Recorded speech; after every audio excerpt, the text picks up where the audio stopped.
Assalamualaikum kawan-kawan. Jumpa lagi bersama aku. Kali ini aku mau menceritakan sebuah kisah yang aku baca dari buku Gemar Rapi. Langsung aja kita ceritakan perjalanan berliku menuju Gemar Rapi. Perkenalkan, saya Putrian. Saya biasa dipanggil Putri atau Ibu Tata.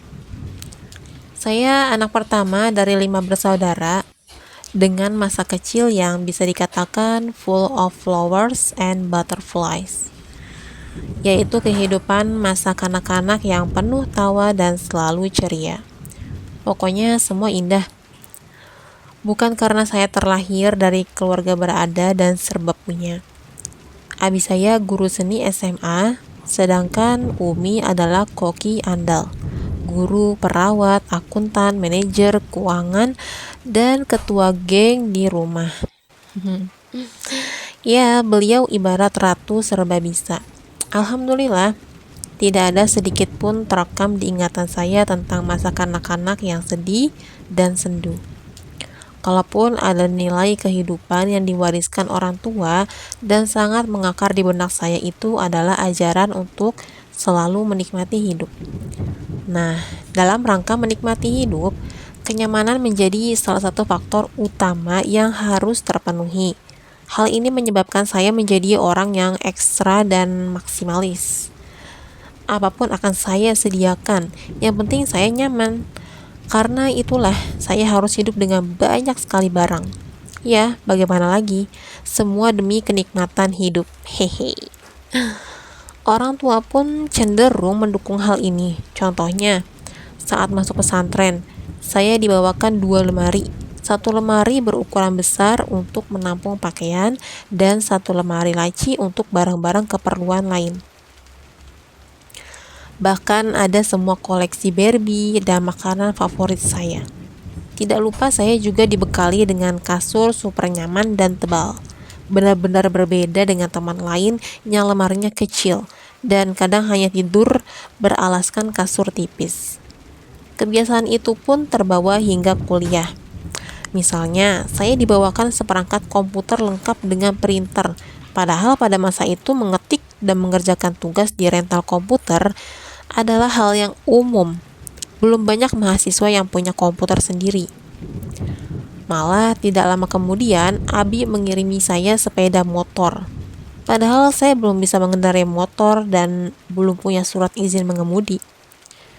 Jadi setiap mau pergi pakai motor, saya cari sopirnya dulu. Lucu ya? Belum selesai, tidak lama berselang, Abi membawakan saya laptop terbaru.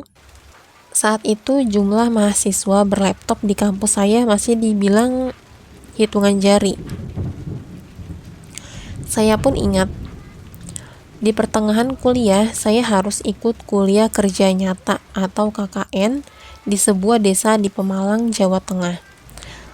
Tampaknya saat itu saya menjadi mahasiswa dengan barang bawaan paling heboh.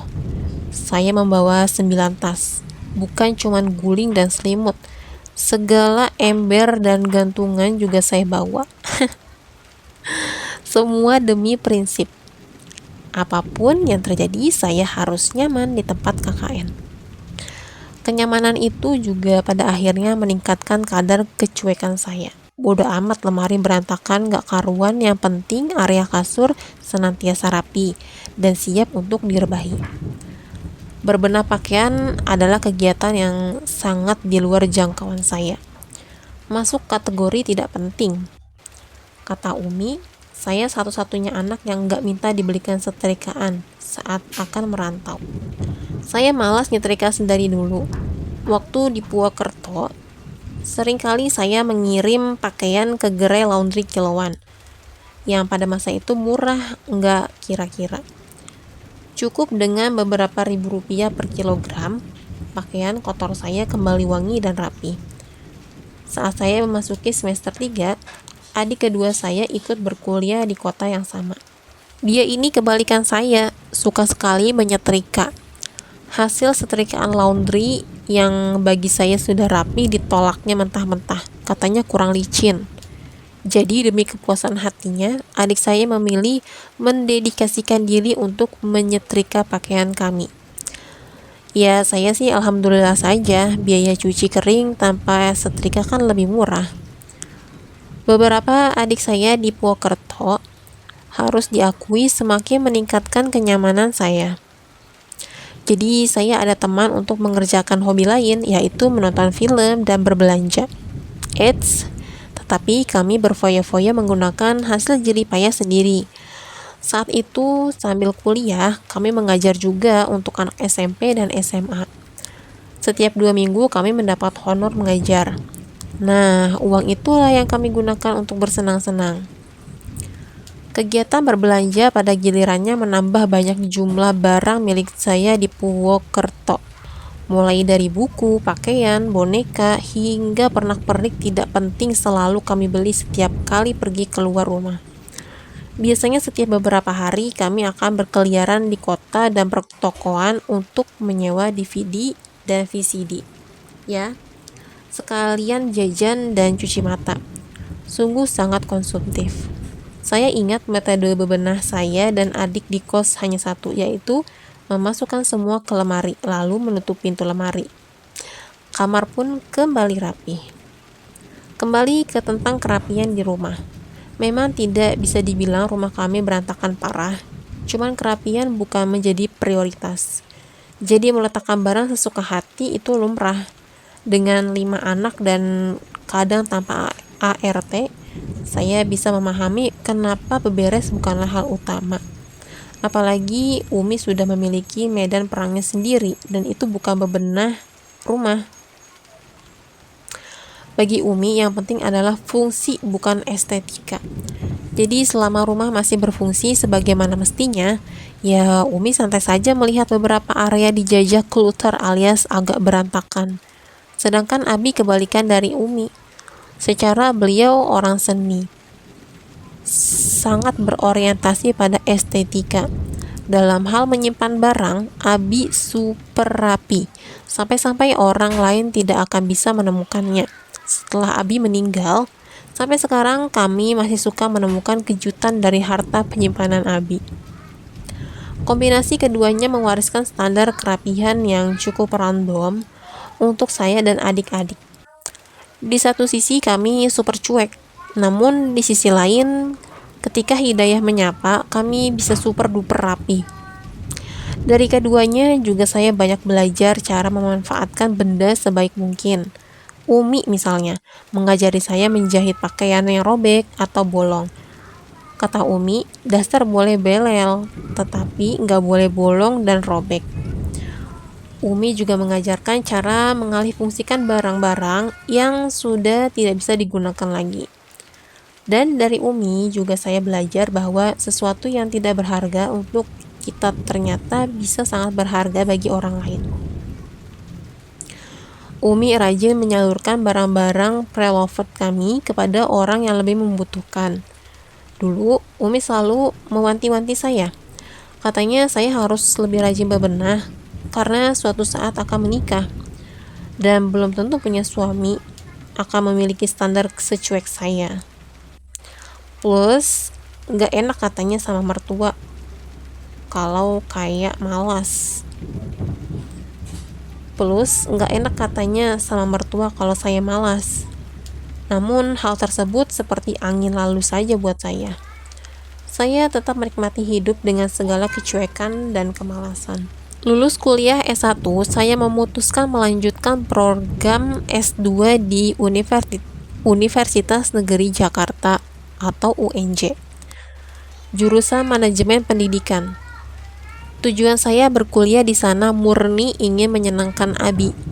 Sebab Abi ingin sekali ada anak yang satu alma mater dengannya. Saya juga dengan polos asal memilih jurusan itu. Meski memiliki gelar sarjana biologi, simpel saja. Saat itu saya memang tertarik dengan dunia pendidikan. Sambil kuliah saya mengajar privat untuk anak-anak berkebutuhan khusus. Pada titik ini, hidup saya terasa menyenangkan dan tidak ada lonjakan drama yang berarti. Akan tetapi kadang takdir tidak selalu sejalan dengan harapan. Pada 2009, Abi dipanggil oleh Allah setelah berbulan-bulan sakit. Saat Abi sakit, saya meminta izin untuk ikut seleksi calon pegawai negeri sipil. Tidak terlalu serius sih. Hal itu pun saya lakukan karena Umi gemas melihat saya hanya mengantar teman-teman ikut tes. Dan kemudian memang sudah jalannya, saya lulus tes. Padahal teman-teman yang saya antar saat itu banyak yang tidak lulus. Bila saya coba pikirkan sekarang, saya percaya itu memang sudah dituliskan untuk saya sejak 50.000 tahun yang lalu. Jadi sebelum Abi meninggal, saya sudah resmi diterima di Kementerian Kesehatan. Sepeninggal Abi, saya harus berpikir lebih cekatan. Sebab resmi sudah sejak saat itu saya harus menggantikan peran Abi sebagai tulang punggung keluarga. Saya masih ingat bagaimana saya menangis di depan kepala kejurusan S2 sambil menyodorkan surat pengunduran diri. Iya, saya memutuskan untuk berhenti kuliah dan fokus bekerja. Waktu itu kepala jurusan menyarankan untuk melanjutkan saja, toh tinggal menyusun tesis. Namun keputusan saya sudah bulat. Masa-masa ditinggal Abi sangatlah menyedihkan. Saya merasa begitu kehilangan. Kalau cerita tentang ini bisa jadi satu novel sendiri. 2 tahun semenjak kepergian Abi, saya menikah. Suami saya adalah kakak kelas di jurusan biologi dulu. Kami beda satu angkatan. Siapapun yang mengenal kami pasti sependapat bahwa saya dan suami adalah dua pribadi yang bertolak belakang. Bagaikan langit dan bumi.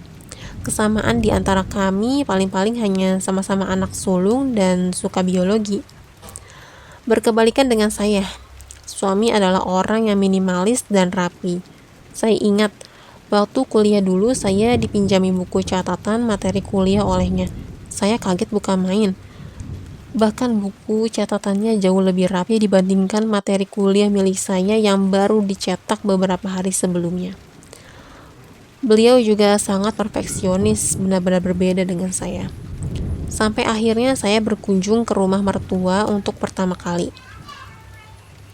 Ternyata bapak dan mama mertua saya memang orang yang rapi sekali. Rumahnya tertata dan bersih, hampir tidak ada kluter. Setiap pagi mama sudah mencuci dan memasak. Sebelum tidur sudah tidak ada lagi piring kotor di dapur. Semua sudah kinclong. Ada satu hal menarik di keluarga suami saya. Mereka sangat memperhatikan sampah makanan. Hampir tidak ada yang mubazir. Semua makanan dihabiskan sampai tetes terakhir. Bahkan saya pernah ditegur mama karena saat makan ikan kurang bersih, masih tersisa sedikit daging. Nasi yang tidak termakan diberikan ke ayam peliharaan. Kadang ada yang dijemur untuk dijadikan kerupuk. Dari situlah saya paham soal karakter suami saya. Pastilah nurture, mama dan bapak membentuknya menjadi orang yang sangat hati-hati terhadap sikap mubazir. Keluarga bapak juga sangat minimalis dan tidak berlebihan dalam memiliki barang. Seperti abi saya, bapak juga suka membuat sesuatu sendiri. Bahkan saya diceritakan bahwa rumah bapak di Tasikmalaya dulu dibuat oleh tangannya sendiri. Sampai situ aja ceritanya, mungkin bisa kita lanjutkan nanti di part kedua. Semoga bisa menjadi cerita kita di hari ini. Wassalamualaikum warahmatullahi wabarakatuh.